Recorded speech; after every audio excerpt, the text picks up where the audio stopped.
आप सबको जय मसीह की।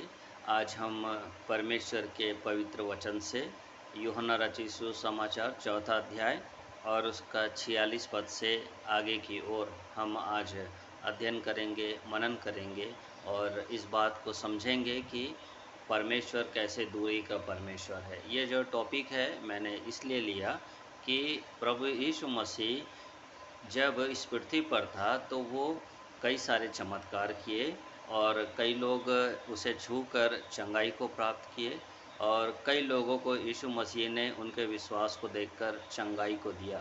मगर हम यहाँ पर देखते हैं एक अद्भुत घटना को, जहाँ पर एक राजकर्मचारी का पुत्र मरने पर है और यीशु मसीह से वो विनती करता है कि चलकर मेरे घर में प्रवेश करे ताकि मेरा पुत्र बच जाए। तो यहाँ पर एक घटना को हम देखते हैं। मैं पवित्र शास्त्र बाइबल से वचनों को पढ़ना चाहता हूँ, जहाँ पर यूहन्ना रचित सुसमाचार चौथा अध्याय 46 पद से आगे ऐसा लिखा है। तब वह फिर गलील के काना में आया, जहाँ उसने पानी को दाखरस बनाया था। वहाँ राजा का एक कर्मचारी था जिसका पुत्र कफरनहूम में बीमार था। वह यह सुनकर कि यीशु यहूदिया से गलील में आ गया है, उसके पास गया और उससे विनती करने लगा कि चलकर मेरे पुत्र को चंगा कर दे, क्योंकि वह मरने पर था। यीशु ने उससे कहा, जब तक तुम चिन्ह और अद्भुत काम ना देखोगे तब तक कदापि विश्वास ना करोगे। राजा के कर्मचारी ने उससे कहा, हे प्रभु, मेरे बालक की मृत्यु होने से पहले चल। यीशु ने उससे कहा, जा, तेरा पुत्र जीवित है। उस मनुष्य ने यीशु की कही हुई बात की प्रतीति की और चला गया। वह मार्ग में ही था कि उसके दास उससे आ मिले और कहने लगे, तेरा लड़का जीवित है।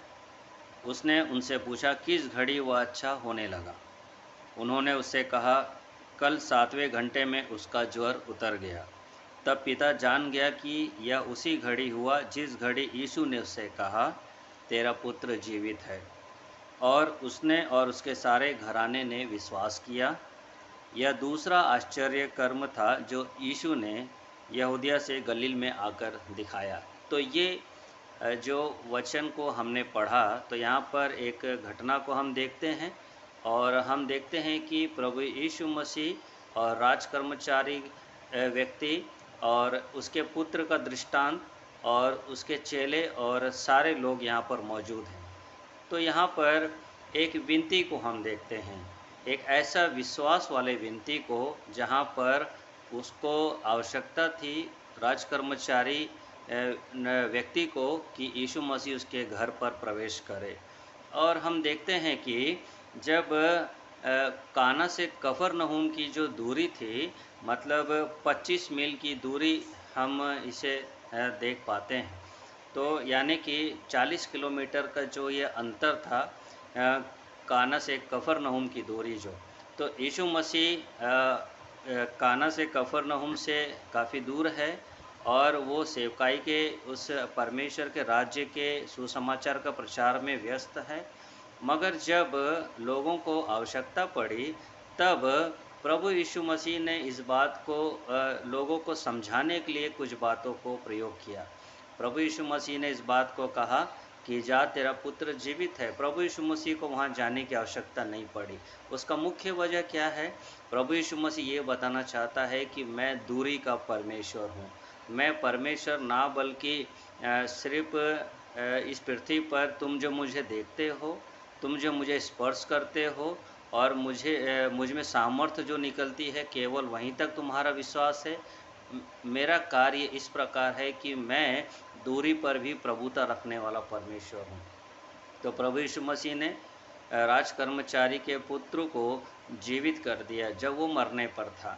तो हम जरा और थोड़ा सा देखेंगे कि दूरी अगर जो डिस्टेंस होता है, कई बार हम उस डिस्टेंस को ऊपर समझ नहीं पाते हैं कि आखिर ये कैसे हुआ।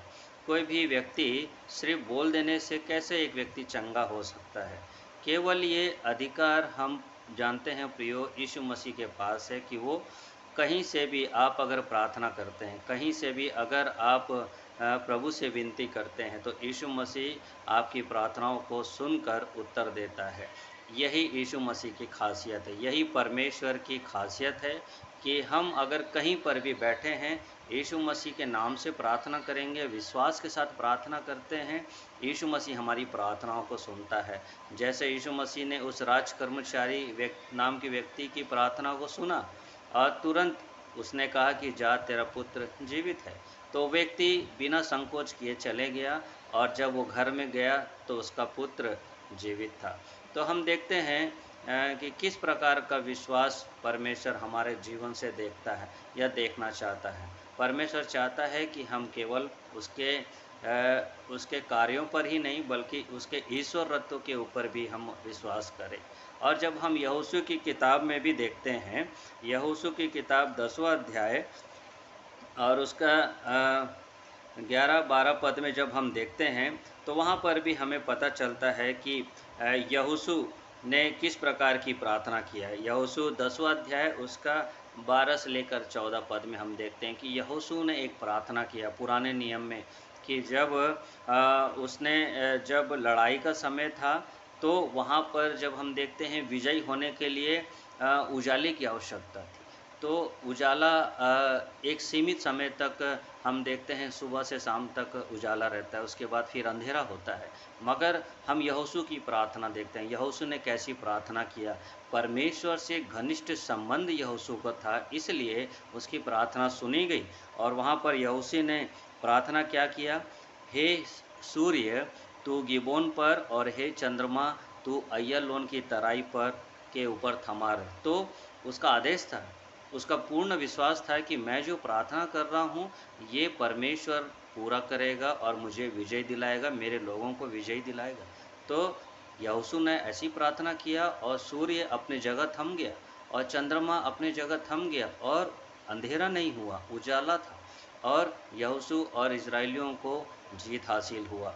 तो ये दुश्मनों पर विजय होने का हम वर्णन को देखते हैं और राजकर्मचारी के पुत्र को चंगा होने के विषय में देखते हैं। तो दूरी मायने नहीं रखता यीशु मसीह के लिए प्रियो, दूरी हमारे लिए मायने रखता है कि हमारा बच्चा अगर बीमार है या हमारे परिवार का कोई सदस्य बीमार है तो हम डॉक्टर से उम्मीद करते हैं कि वो जल्दी घर आए और उसे ठीक करे।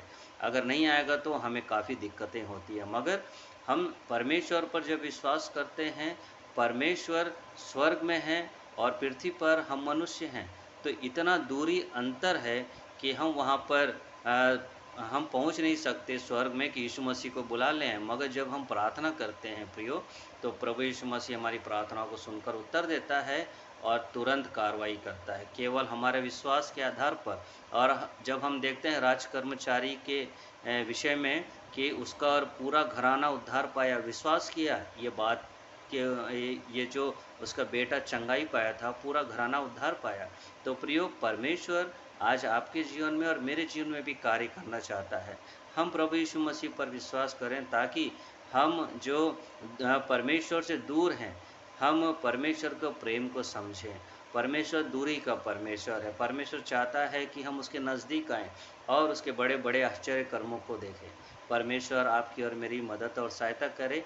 इस वचन के दिए जाने पर परमेश्वर अपनी महिमा को ले और परमेश्वर आप सबको अपनी आशीष की भरपूरी दे। आप सबको जय मसीह की।